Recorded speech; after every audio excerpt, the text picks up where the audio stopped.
A paz do Senhor, meus irmãos, minhas irmãs, sejam muito bem-vindos ao nosso canal.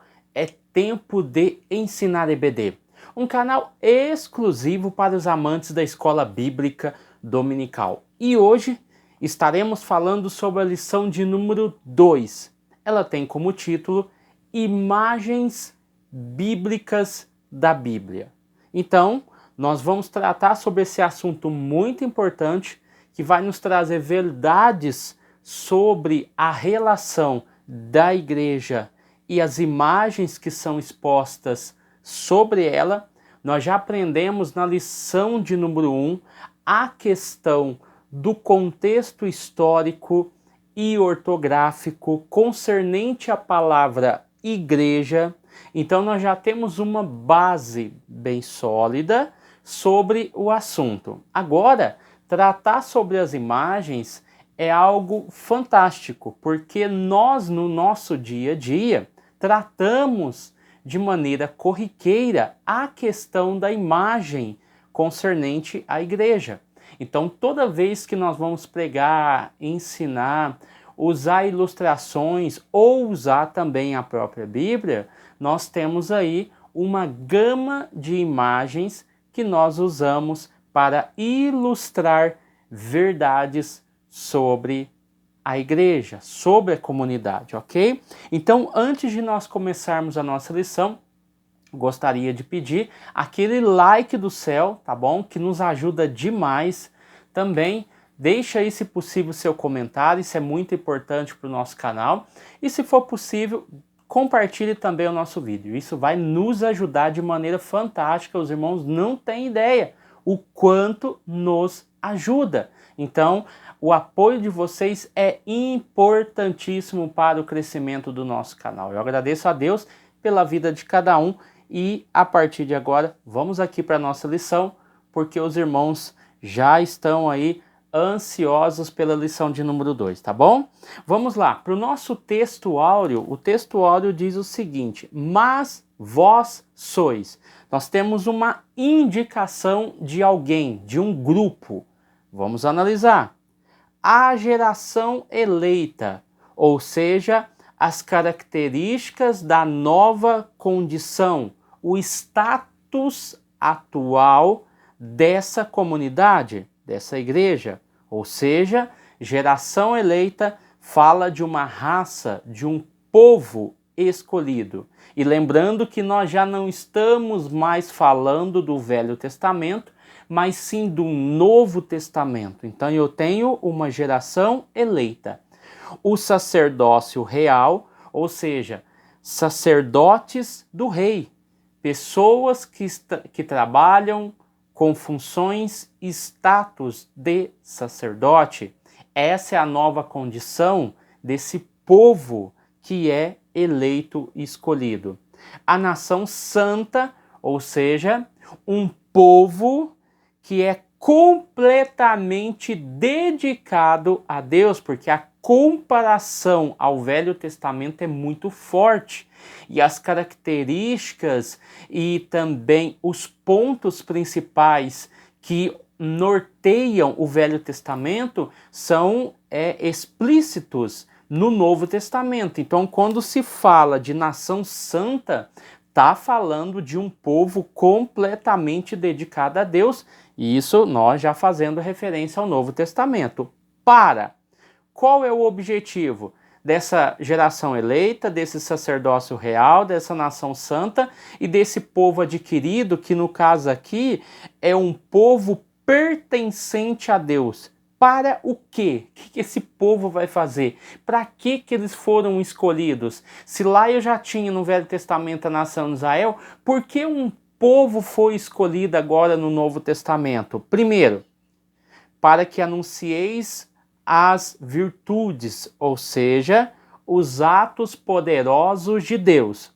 Segundo ponto, de quem? Daquele que vos chamou.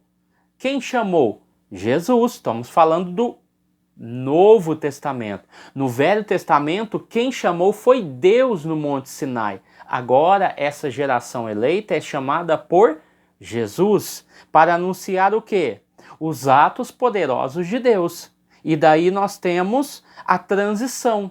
Por que esse povo é escolhido? Por que essa geração é eleita? Por que esse sacerdócio é real? Por que a nação é santa? E por que também o povo é adquirido? Justamente porque houve uma transição, que o próprio texto vai dizer, que ele vos chamou das trevas para a sua maravilhosa luz. Então, perfeito aqui a nossa análise dentro do nosso textuário. A verdade prática vai dizer o seguinte: por meio de cada imagem que retrata a igreja, o Espírito Santo revela-nos o quão gloriosa ela é. É o Espírito Santo que trabalha para revelar o quão gloriosa é através dessas imagens que retratam a igreja. É nos colocado aqui um panorama, um pano de fundo, Efésios capítulo 5, versículo 25 ao 32, que é a leitura bíblica em classe, e 1 Pedro capítulo 2, do 9 ao 10. Aqui nós só vamos fazer algumas nuances, né? No caso aqui, Efésios capítulo 5, se você pega do versículo 22, vai até o capítulo 6, versículo 9, nós estamos falando aqui das relações cristãs, ou seja, marido, mulher, pais e filhos, senhores e escravos. Então nós temos aqui uma relação de imagens para mostrar verdades absolutas. Então nós temos aqui no versículo 25 a relação e a imagem do marido e Cristo, e do marido a igreja, e a igreja também ao mesmo tempo sendo fazendo o papel da mulher. Então nós temos aqui o exemplo de Cristo amando e se entregando pela igreja, mostrando também uma verdade absoluta para o marido que deve amar a sua esposa. Então o marido é citado no versículo 25 e no versículo de número 28 de Efésios capítulo 5. E no versículo 26 e 27, nós temos aqui um amor santificador mostrado pela parte de Cristo. E o versículo 29 também, e o versículo 28, que é mencionado novamente a palavra marido, né, e a sua função, nós vamos ver o amor generoso e sustentador de Jesus. Então você vai ver o término aí do versículo 32, que o próprio texto ele já resume. Grande é este mistério. Digo, porém, a respeito de Cristo e a igreja.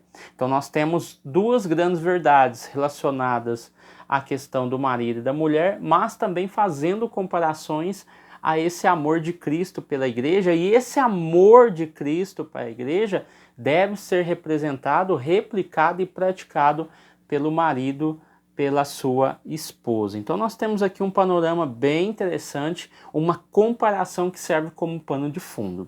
1 Timóteo capítulo 2, né, nós já vimos aqui, né, o versículo 9, que nós já falamos, e o versículo 10 vai dizer o seguinte: vós que em outro tempo não erais povo, não era, mas agora sois povo de Deus, que não tinha alcançado a misericórdia, não tinha, mas agora alcançastes misericórdia. Então, novamente, mostrando a situação, a condição e o estado atual desse novo povo chamado, escolhido por Deus. Então aqui dentro da nossa introdução, dentro do nosso comentário, o autor vai falar fazer o resumo, né, sobre aquilo que nós já vamos falar, sobre essa série de imagens que não são únicas que vão ser apresentadas aqui, existem outras mas cada uma delas revela um determinado aspecto dessa igreja. Então a imagem ela representa muito a sua função, representa muito o seu valor, também revela muito o momento da igreja. Então a forma como a igreja é apresentada em forma de imagem mostra muito a condição, assim como é feito também com a imagem de Cristo, né? Quando é mostrado em Apocalipse como o leão da tribo de Judá, mostrando um líder, um guerreiro, né? Algo que deve ser temido, algo que prevalece, algo que triunfa. Então é importante, e quando nós olhamos para outra imagem, a imagem do cordeiro, né? O cordeiro inofensivo, o cordeiro que foi imolado, o cordeiro que foi sacrificado. Então você vê duas imagens totalmente opostas. Assim acontece com a igreja. Então, nós vamos ver que é o modo, esse aspecto é o modo pelo qual se apresenta, ou seja, a maneira de ver uma coisa, uma instituição, e no caso aqui, a maneira como se enxerga a igreja. Isso é importante para que nós possamos entender. Então, retratar esse relacionamento e descrever a sua função será os nossos objetivos. E além disso, mostrar também que a igreja em si, ela é a habitação de Deus.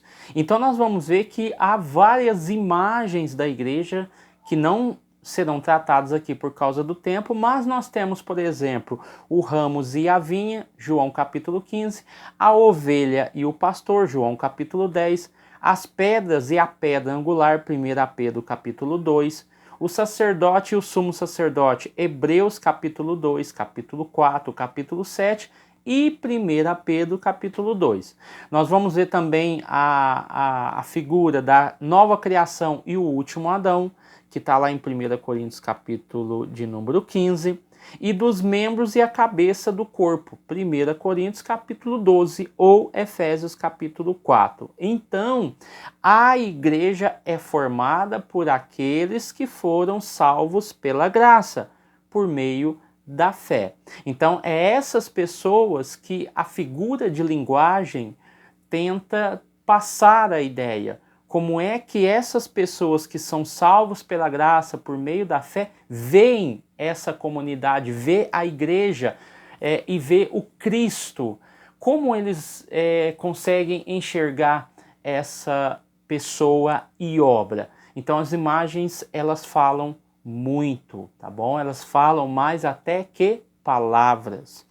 Então aqui o tópico de número 1 vai falar sobre as imagens que descrevem um relacionamento.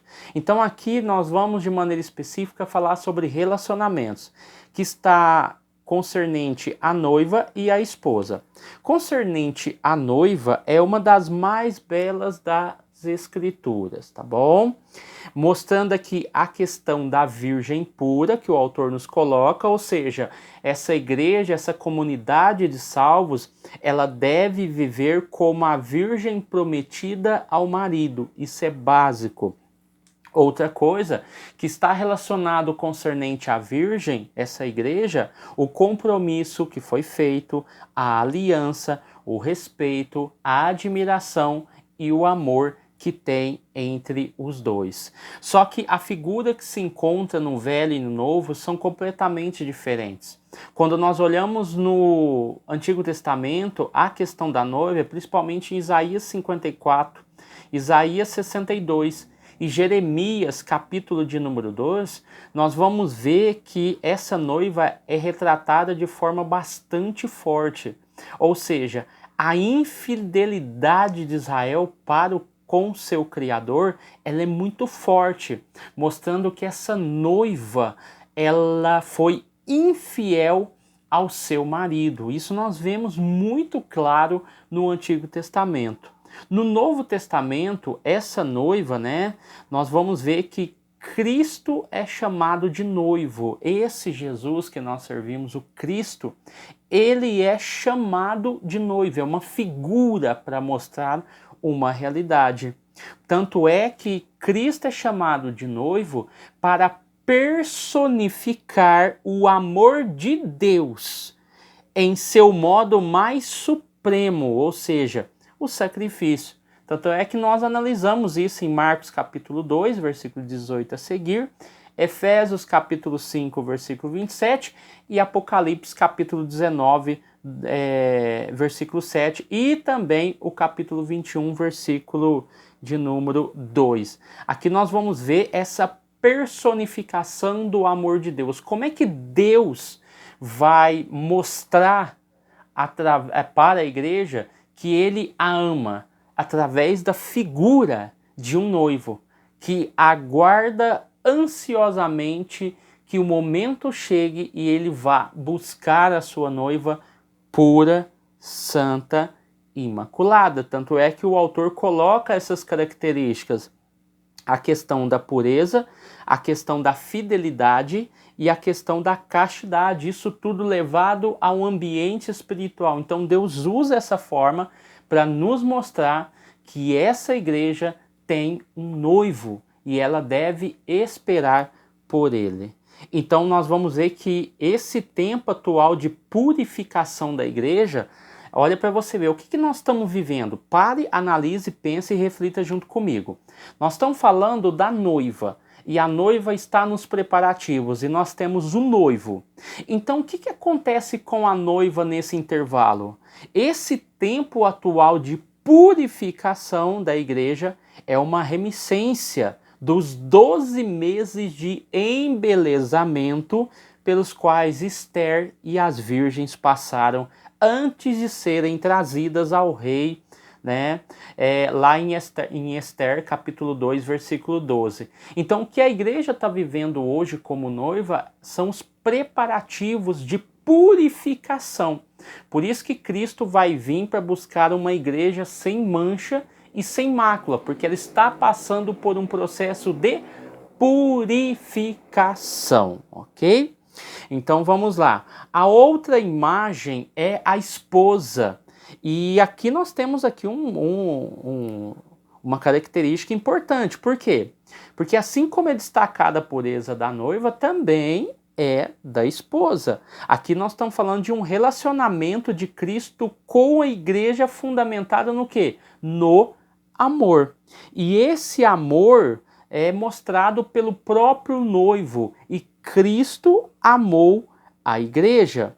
Ou seja, esse amor, ele é sem abuso. Esse amor é sem autoritarismo. Esse amor de Cristo mostrado pela esposa, pela noiva, é um amor sem violência e é um amor sem forçar a situação.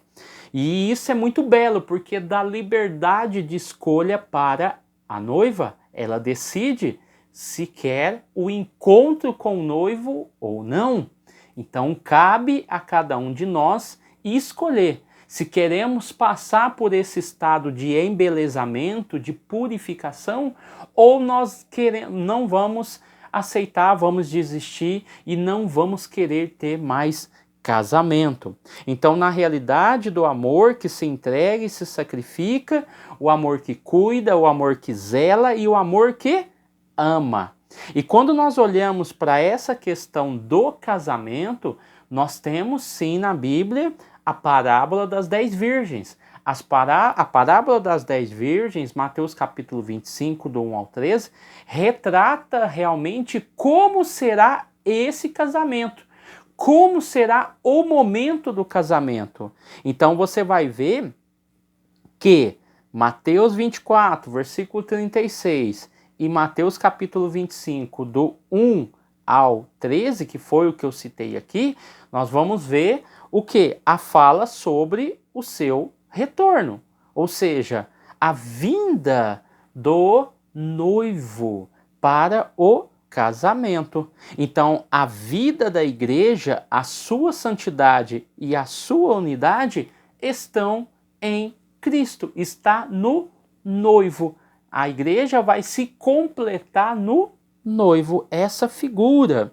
As características significativas de cada igreja, local e universal, e o seu relacionamento com Deus e Jesus, vai definir a forma como essa igreja tem ou não intimidade com o noivo. Então são características significativas de cada igreja, seja ela local ou universal, nós vamos falar um pouquinho mais para frente, né?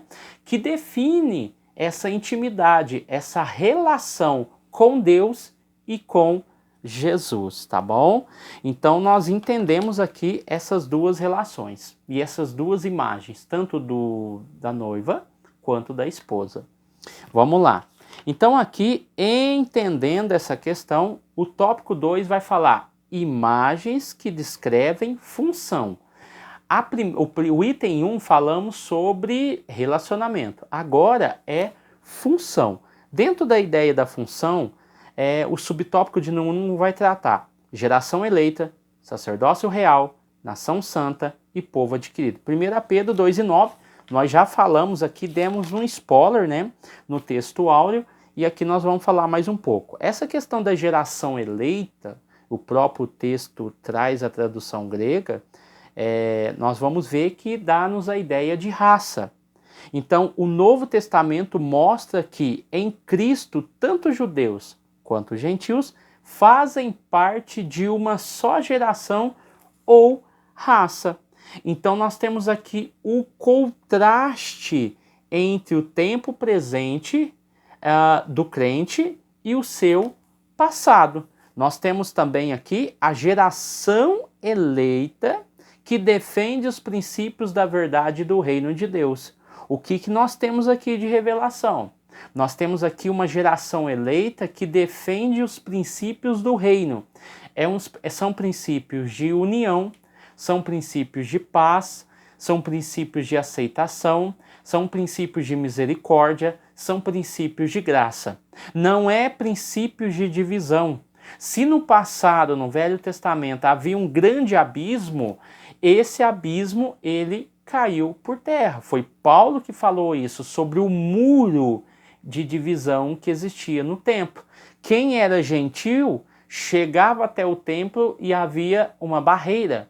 E essa barreira ele não poderia transpassá-la. Então ele só olhava e admirava o templo.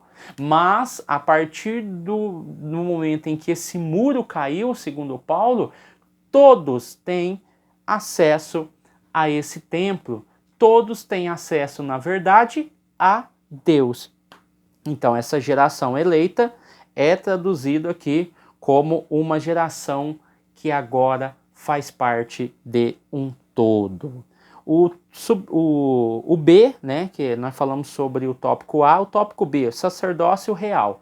Sobre essa questão também nós já falamos.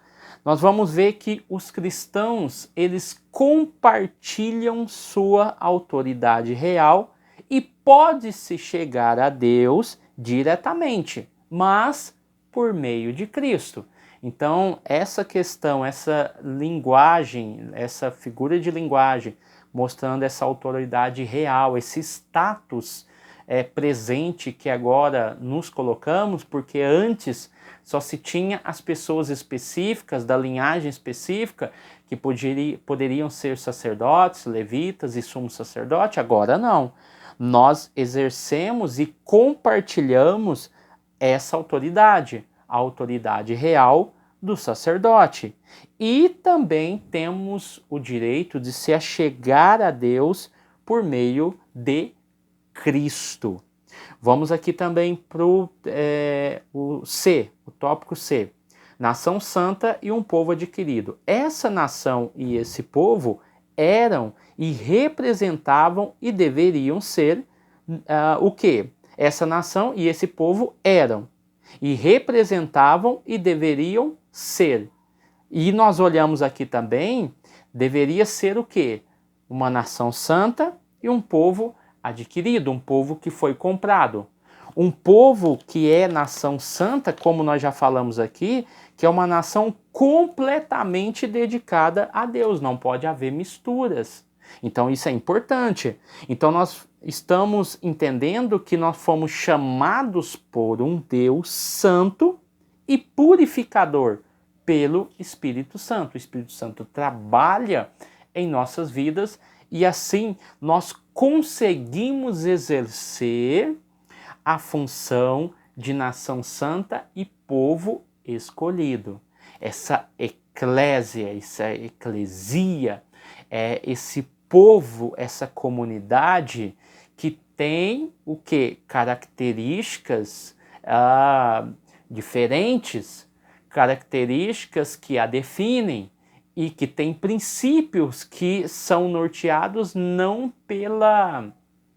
pelo mundo ou pelas ordens do mundo ou qualquer outra filosofia política, não. nós temos princípios do reino, e esses princípios do reino norteiam essa comunidade, ok? Então essas imagens que descrevem a sua função, nós já estamos vendo aqui: geração eleita, sacerdócio real e também nação santa e um povo adquirido. Isso aqui tudo em 1 Pedro 2:9.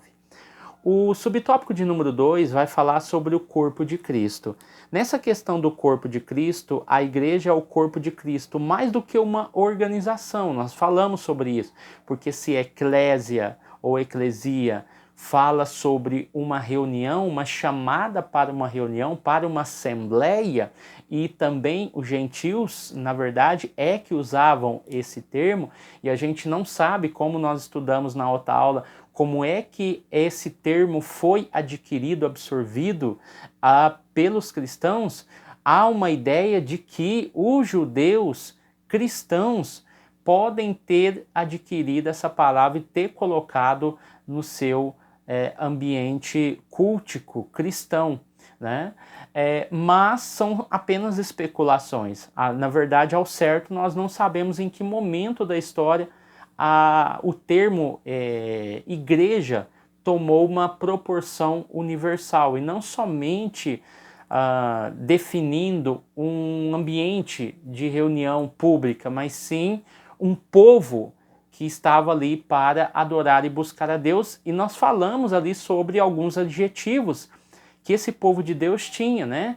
Como os do caminho, os santos e outros adjetivos que definiam de forma mais clara e objetiva o que aquele povo pensava e o que aquele povo estava fazendo e qual era a condição daquele povo, porque o termo eclesia era muito amplo.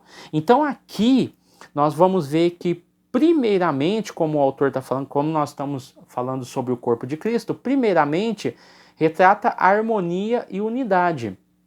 No corpo tudo está em seu devido lugar. Todos os membros cooperam para o bom funcionamento e logo nenhum membro faz menos parte do corpo. Ou seja, todos são necessários. Então, algumas palavras aqui estão ligadas ao plural, né? Tudo, todos, logo, todos.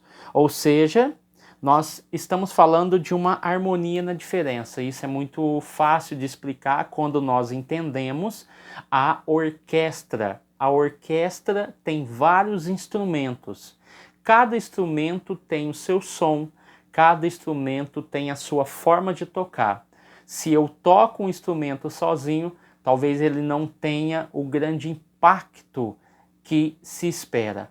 E talvez, tocando ele sozinho, eu não consiga ter o máximo de aproveitamento dentro daquela letra.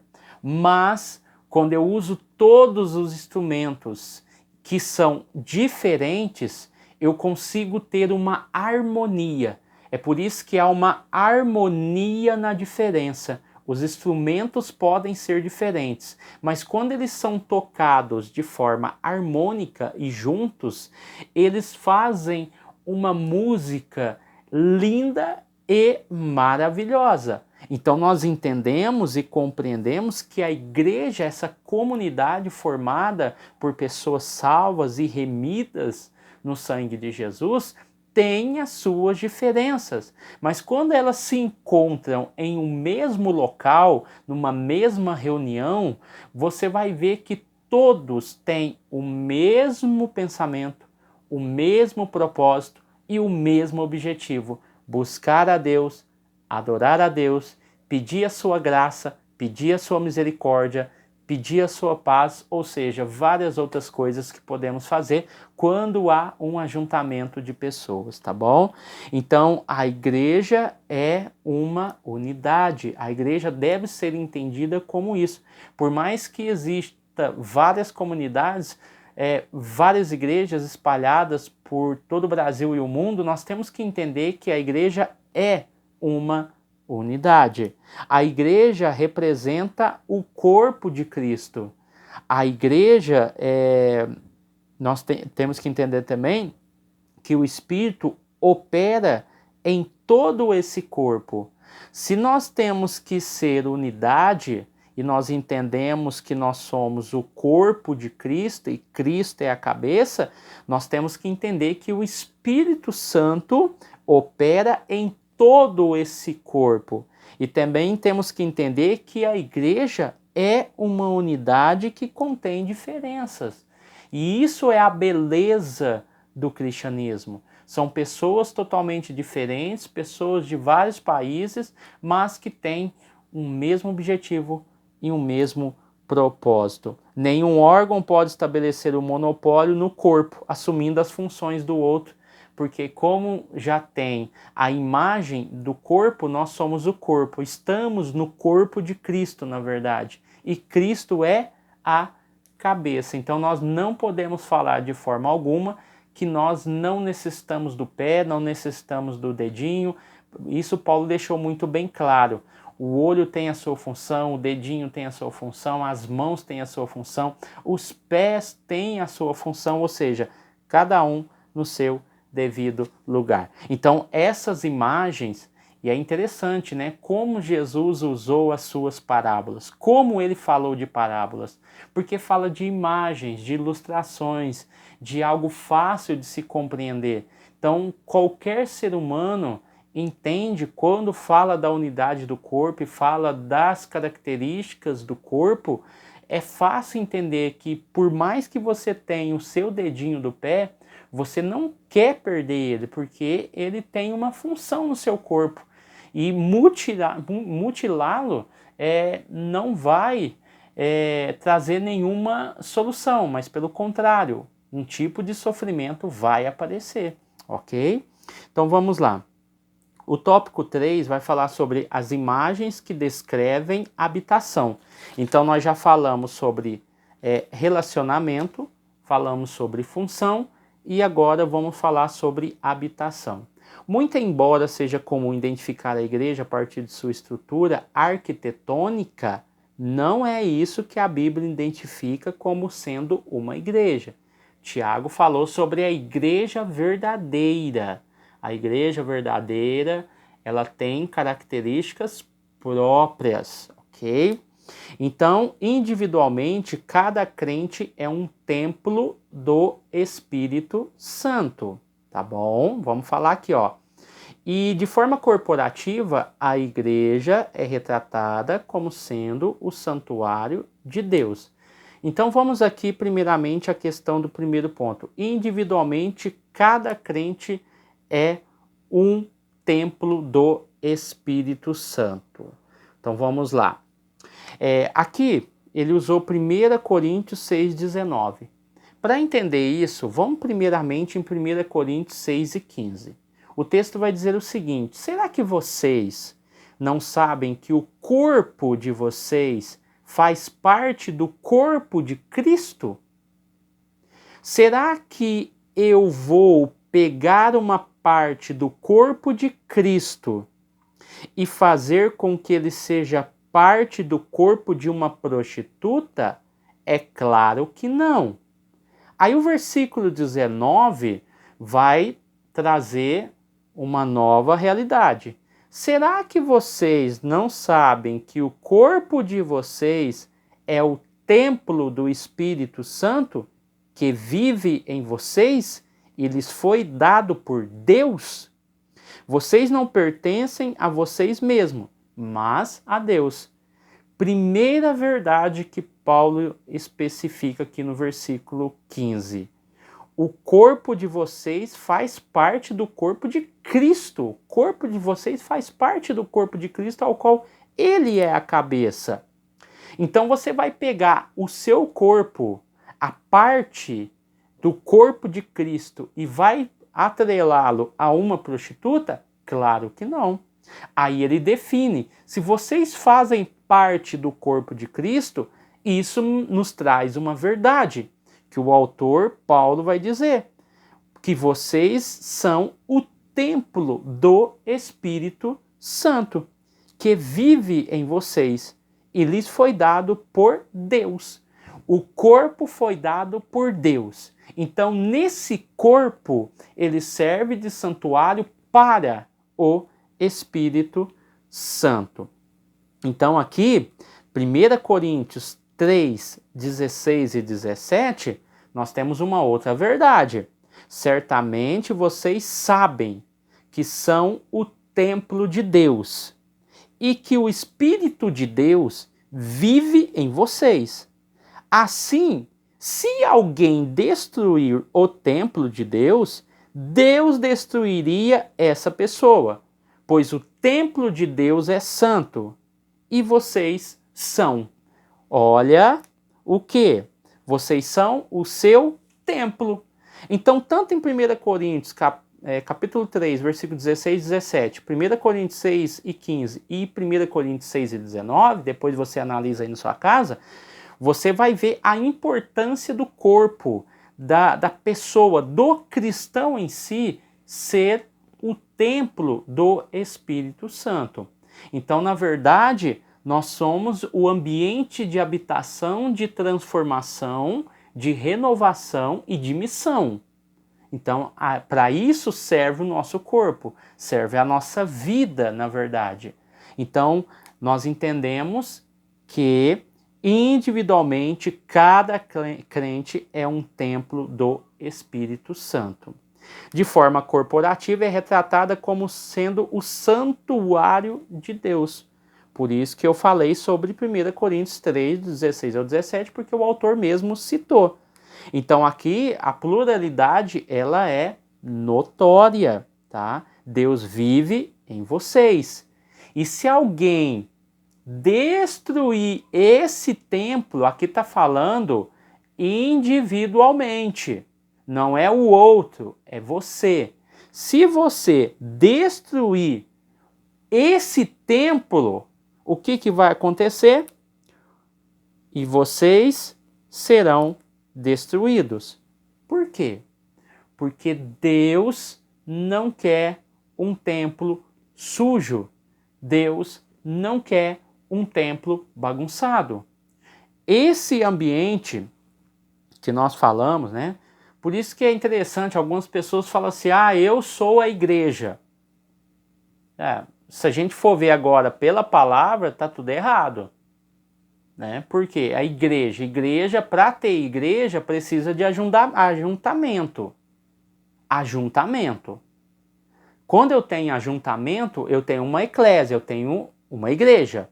Então a pessoa falar, eu sou a igreja, até para ajustar e alinhar aquilo que o censo já falou, de 2010, né, mais de 17 milhões, os evangélicos não determinados, que fala que são cristãos, mas não vão ao templo. Aqui cabe essa ideia, eu sou a igreja, tá, mas você é a igreja, mas para ser igreja precisa ter ajuntamento, e não tem ajuntamento. É assembleia, eu preciso de ter pessoas que compõem aquele ambiente. Se é uma reunião cívica ou religiosa, eu preciso de um ajuntamento, então já cai por terra. Eu sou a igreja tal. Às vezes está mais certo do que falar que você é igreja. Porque para falar que eu sou os irmãos já sabem, né? Eu sou você está se definindo com aquela denominação. Mas quando você fala que é igreja, eu sou a igreja precisa de ajuntamento, precisa de pessoas. Aí já sai totalmente fora da terminologia da palavra, tá bom? É por isso que precisa desse ajuntamento, dessa convocação, tá bom?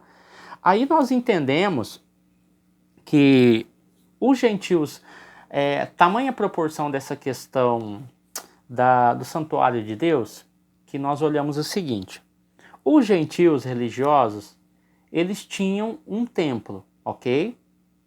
Eles tinham um templo com a imagem do seu Deus. Então ali nós tínhamos um templo, um santuário. Os judeus tinham o templo, mas não tinham a imagem do seu Deus. Mas o templo era o símbolo da presença de Deus. Quando nós olhamos todo esse cenário que nós falamos sobre o templo individual e coletivo, e colocamos o ser humano, é justamente essa ideia. Paulo quer trazer o seguinte, olha, os pagãos, eles têm o templo e têm a imagem. Os judeus, eles têm o templo, mas não têm imagens, porque o templo representa a imagem, o poder e a glória de Deus. Então só o templo basta. Agora, quando Paulo vai falar dessa nova geração, que é a geração eleita, o sacerdócio real, nação santa e povo adquirido, ele logo fala, vocês são templo, vocês. Então eu não preciso de ir no templo de Jerusalém, eu não preciso de ir num templo pagão, porque nós somos o templo, ou seja, nós somos o ambiente, o propiciatório, aonde o Espírito Santo repousa. Mas isso não quer dizer que eu não precise de me ajuntar.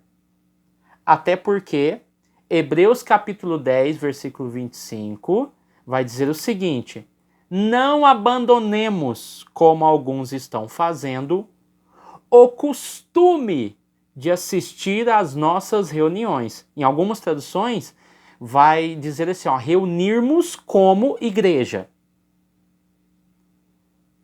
Pelo contrário, animemos uns aos outros, e ainda mais agora que vocês veem que o dia está chegando.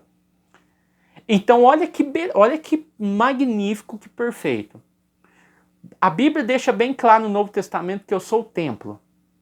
Eu sou o templo, eu não preciso de ir em Jerusalém, eu não preciso de ir num templo pagão. Eu sou o templo, o Espírito Santo habita dentro de mim. E esse corpo é de Deus, então por isso se torna o santuário de Deus. Só que ao mesmo tempo, eu preciso me ajuntar. Eu não deixo de ser templo, mas eu preciso de um ajuntamento.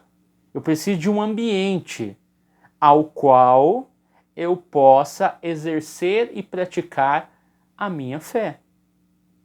Então aqui nós definimos muito bem essa questão. Então olha a grande questão aqui, ó. Onde quer que a igreja se reúna, ela existe como um todo. Ela é a igreja naquele lugar. Então, por mais que ela não tenha uma placa de igreja, se ela se reunir, ó, olha o que eu estou falando, onde quer que a igreja se reúna, ela existe como um todo, que faz parte do reino, que prega o reino. Então ela é uma igreja naquele lugar.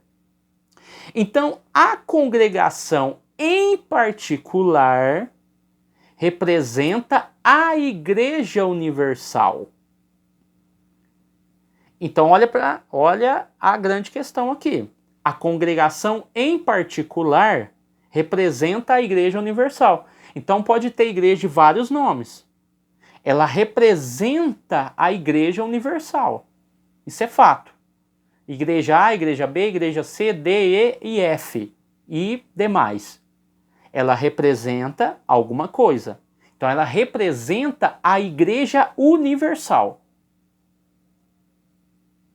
Agora, quando eu tenho um ajuntamento de pessoas em determinado local que tem um trabalho, um desenvolvimento e tudo mais, principalmente falando de obra missionária, que nós falamos na outra aula, aonde há um ajuntamento de pessoas, ali existe o quê? Uma igreja. Não precisa do nome. O nome denomina o que você acredita dentro desse universo do reino. Então é interessante. E por meio da participação da redenção de Cristo, abrange misticamente o todo, do qual faz parte a manifestação local. Ou seja, a manifestação local daquele grupo abrange misticamente o todo. O todo. Aquilo que o reino proporciona. Então, o importante é que essas pessoas estejam e sejam participantes da redenção de Cristo. Então vamos parar de brigar por causa de igreja A, igreja B, por causa disso e daquilo, calvinismo, arminiano. Não perca o seu tempo, ok? Não perca o seu tempo. Você não vai convencer ele, ele não vai te convencer, O mais difícil é, lá no final, um calvinista te ver no céu do que você, arminiano, ver um calvinista no céu. Ele pensou que ia salvar alguns. Você já acreditava que Deus poderia salvar todos. Tá bom? Então vamos lá. Casa de Deus. Aqui dentro dessa questão da casa de Deus, uma igreja forte é formada por uma família igualmente forte. 1 Timóteo capítulo 3, versículo 15 vai dizer: devemos agir como a família de Deus, que é a igreja do Deus vivo. E ela tem algumas qualidades: coluna e alicerce da verdade. Ela é coluna e alicerce da verdade. Verdade do quê? Verdade do reino de Deus. Princípios e verdades do reino. Então, esse grupo de pessoas age conforme a família de Deus. O último subtópico 3, o privilégio de ser igreja. A igreja é uma instituição formada por salvos que se relacionam com Deus. Primeiro ponto. Segundo, é uma instituição formada de salvos que exerce uma função sacerdotal diante de Deus. Terceiro, é uma instituição em que Deus habita e vive. Os irmãos estão compreendendo a dinâmica e a grandeza dessa questão da palavra igreja e como ela é importante para o nosso entendimento, para que nós não fiquemos saudosistas demais ou que nós cheguemos ao ponto de falar que somente a nossa igreja é a certa. Igreja está além de uma placa de igreja. Eu amo a minha Assembleia de Deus, eu gosto, eu sou pentecostal, mas eu não posso fechar os olhos para as demais congregações e eu não posso entender que elas também não são igrejas, porque existem princípios básicos que devem ser exigidos, observados e praticados. Então, cada crente é um templo, mas eles precisam de ajuntamento. É daí que surgem as várias denominações. Amém? Deus abençoe você, sua casa, sua família. Fique com Deus e até o próximo vídeo, em nome de Jesus.